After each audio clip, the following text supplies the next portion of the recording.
For me, the finding that we had in Kentucky was incredibly intriguing and also pretty shocking. The fact that I had collected a soil sample for eDNA. Deep in the freezing Alaskan wilderness, a high-tech thermal drone captures a massive 9-foot-tall heat signature moving on 2 legs through dense forest. It's not a bear. It's not a man. This isn't a blurry tourist video. It's hard data collected by Dr. Mireya Mayor, a top primatologist. She's confirming the truth about Bigfoot, and it's more shocking than you can imagine. Her team is using cutting-edge science to prove this creature exists.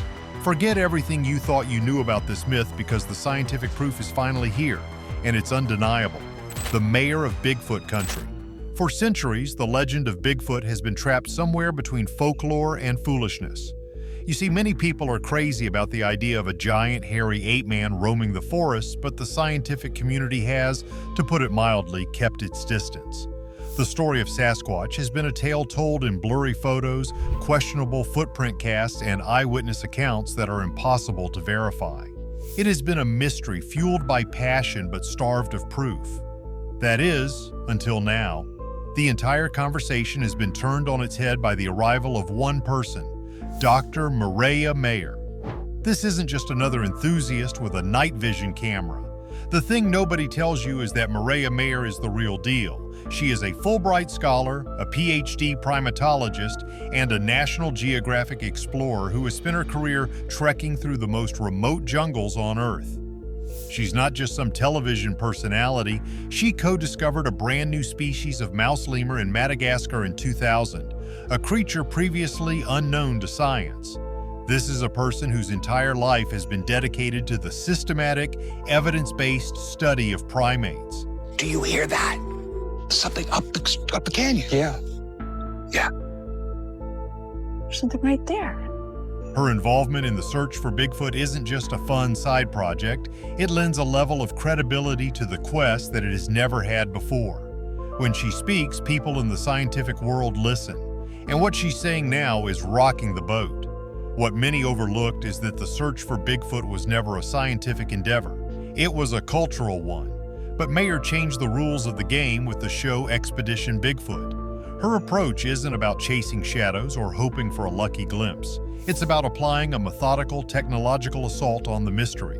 She and her team, comprised of survival expert Russell Accord, operations specialist Bryce Johnson, and field biologist Ronnie LeBlanc, aren't just hiking in the woods. They are deploying a technological arsenal that would make a special forces unit jealous.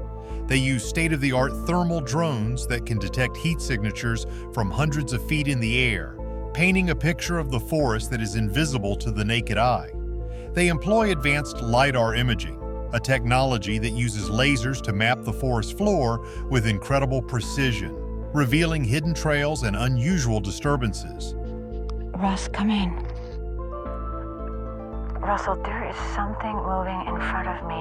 I mean, I can only describe it like a black silhouette walking past. They even analyze environmental DNA, or eDNA, by taking water and soil samples to find genetic traces of every creature that has passed through an area.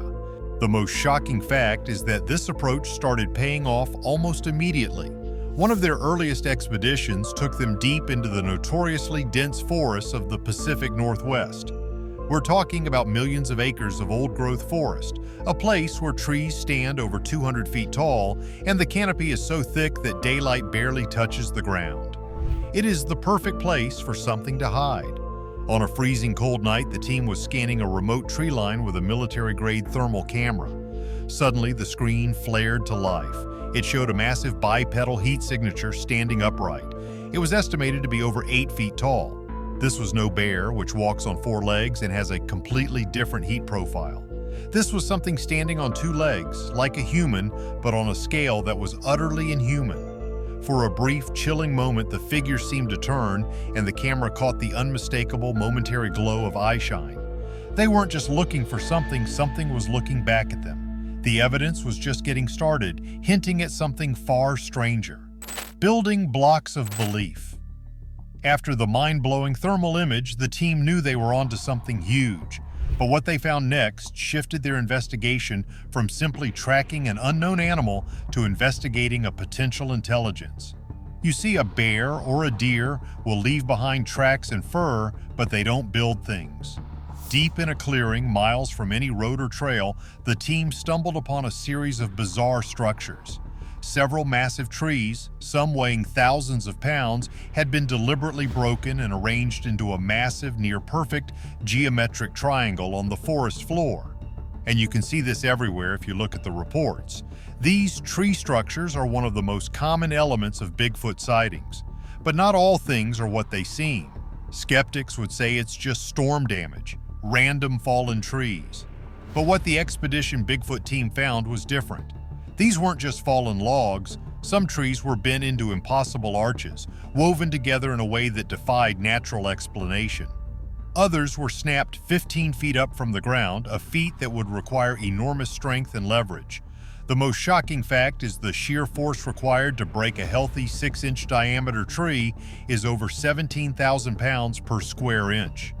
No known North American animal has the combination of height, strength, and dexterity to accomplish this. It suggested not just brute force, but purpose. Was it a territorial marking, a shelter, or some kind of message? Oh, wow. Up here? Oh, yeah. The hand, oh my God. You see that? Those fingers look long as hell, dude. Whoa. The implications were staggering. It hinted at a creature capable of complex, abstract thought. This sense of an unseen, intelligent presence was made even more terrifying by what they captured on their audio recorders. The team set up a network of parabolic microphones capable of picking up sounds from miles away, including frequencies outside the range of human hearing known as infrasound. Many large animals, like elephants and tigers, use infrasound to communicate over long distances. The theory is that if Bigfoot is a large primate, it might use these low-frequency sounds to stay hidden, creating a feeling of dread or anxiety in any humans who get too close, causing them to leave the area without ever knowing why. But what they recorded was anything but silent. One night, a blood-curdling scream echoed through the valley. It was a sound that was analyzed by acoustic experts who determined it possessed a lung capacity and vocal structure far beyond that of a human or any known animal. It was a roar of raw power, a sound that has been reported by lumberworkers and hikers for decades, a sound that has sent armed men running from the woods in pure terror. What many overlooked for years was the sheer consistency of these reports from different, unconnected witnesses across the country. The team interviewed a local man in Kentucky who had a terrifying encounter. He described being stalked by something in the woods, hearing massive footsteps circling his cabin at night, and then hearing that same soul-shaking scream just outside his window. He was a lifelong hunter, unafraid of bears or mountain lions, but this, he said, was different. It was intelligent. It was watching him. This wasn't just an animal, it was something that understood it was being observed and was making its presence known. The combination of the structures and the vocalizations painted a picture of a creature that was not just surviving in the forest, but actively manipulating its environment in a way that science has never accounted for. But strange sounds and structures weren't enough. They needed physical proof. Proof in the hair. For any new species to be accepted by science, you need more than images and sounds. You need a body, a bone, or at the very least, DNA. The thing nobody tells you is just how hard it is to get genetic material from an animal that might not even exist. But Mireya Mayor and her team had a plan. Following up on reports in Northern California, they discovered something truly astonishing. Tucked away in a barely accessible steep ravine, they found several large nest-like structures on the ground. These weren't bird nests, they were huge bowl-shaped depressions, each about 6 to 7 feet across, woven together from branches, ferns, and moss.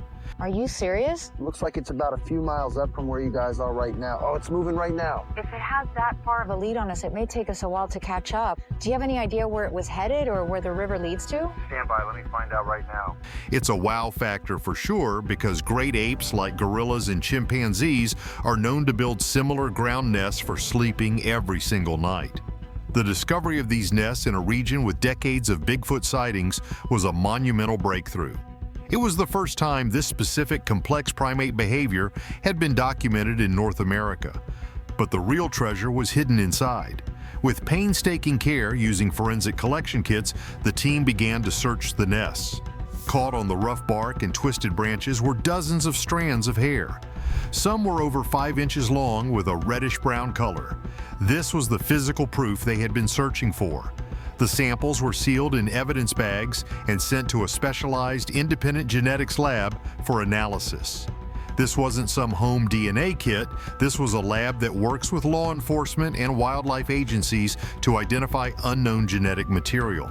The scientists had no idea what they were testing. It was a completely blind study. They first compared the hair DNA to every known animal in their massive database.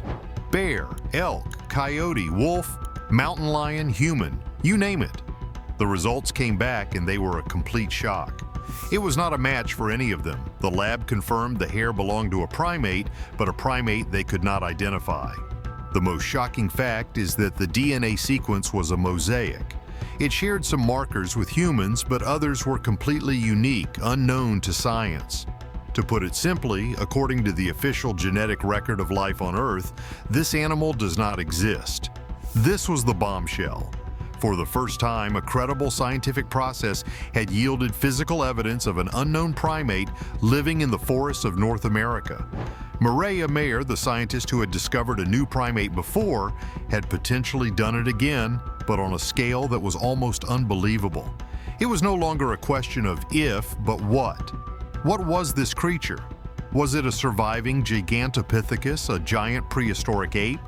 Or was it a new branch on the hominid family tree, a relative of humans that had remained hidden for millennia? With DNA evidence in hand, the hunt moved to its final epic stage, the northern giant. With unidentified primate DNA now in their evidence locker, the Expedition Bigfoot team turned its sights to the last great wilderness on the continent, Alaska. If a population of giant, undiscovered primates was going to survive anywhere, this was it. Alaska is over twice the size of Texas, with a human population smaller than that of a medium-sized city. We're talking about over 100 million acres of forest in a landscape so vast and rugged that huge portions of it have never been explored by humans. It is a land of giants, home to the largest bears and moose in the world. The ecosystem is rich with salmon, berries, and other food sources, making it the perfect habitat for a large omnivore to thrive in complete isolation. The team focused their search on a 60,000-acre zone in southern Alaska, an area known by locals as a hotbed of strange activity and referred to as the Bermuda Triangle of Alaska due to the high number of missing person cases. The challenges here were on a whole new level. The weather is brutal and unpredictable, the terrain is treacherous, and the woods are filled with Kodiak bears, predators that can stand over 10 feet tall and weigh more than 1,500 pounds. The team was no longer just searching for a mystery. They were navigating a very real world of danger at every turn. They deployed their full arsenal of technology, including advanced thermal drones that could cover huge swaths of this immense wilderness. What many overlooked is the sheer difficulty of this task. Looking for a single creature in a forest this big is like trying to find one specific fish in the entire Pacific Ocean. Yet the evidence started to emerge. They found massive 18-inch tracks in the snow that were distinctly primate-like, with a flexible mid-tarsal break not found in human feet. They recorded more strange vocalizations, this time a deep resonant whoop that echoed for miles across the frozen valleys. And then they got another thermal hit. The drone, flying high above the canopy, captured a massive heat signature moving through the trees. It was bipedal, and analysis estimated its height at nearly 9 feet tall, even larger than the one they saw in the Pacific Northwest. The Alaskan wilderness wasn't just a possible habitat, it was looking more and more like the epicenter of the entire phenomenon. Is humanity ready to accept that we are not the only intelligent primate on this continent? Let us know your thoughts below. Don't forget to like and subscribe for more answers.